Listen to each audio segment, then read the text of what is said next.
దేవుని పరిశుద్ధ నామానికి స్తోత్రాలు.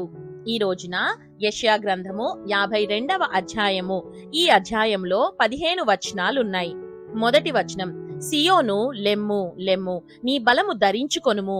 పరిశుద్ధ పట్టణమైన యెరూషలేమా, నీ సుందర వస్త్రములను ధరించుకొనుము.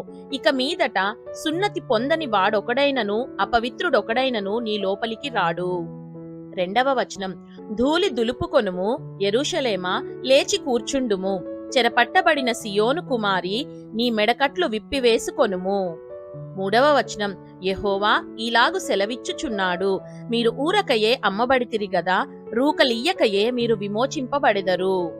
నాలుగవ వచనం, దేవుడైన యెహోవా అనుకొనుచున్నదేమనగా, తాత్కాల నివాసము చేయుటకై పూర్వకాలమున నా జనులు ఐగుప్తునకు పోయిరి, మరియు అష్షూరు నిర్నిమిత్తముగా వారిని బాధపరచెను.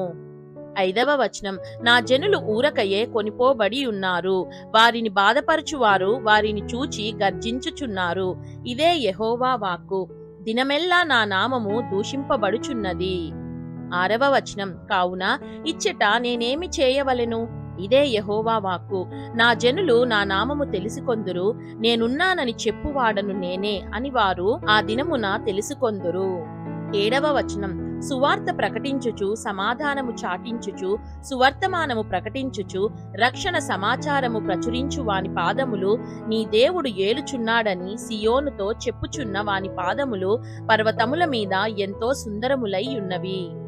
ఎనిమిదవ వచనం, ఆలకించుము, నీ కావలివారు పలుకుచున్నారు, కూడుకొని బిగ్గరగా పాడుచున్నారు. యెహోవా సియోనును మరలా రప్పించగా వారు కన్నులారా చూచుచున్నారు. తొమ్మిదవ వచనం, యెరూషలేమునందు పాడైయున్న స్థలములారా ఉత్సహించి ఏకముగా సంగీత గానము చేయుడి. యెహోవా తన జనులను ఆదరించెను, యెరూషలేమును విమోచించెను. 10వ వచనం, సమస్త జనముల కన్నుల ఎదుట యెహోవా తన పరిశుద్ధ బాహువును బయలుపరిచియున్నాడు. బూదిగంత నివాసులందరూ మన దేవుని రక్షణ చూచెదరు.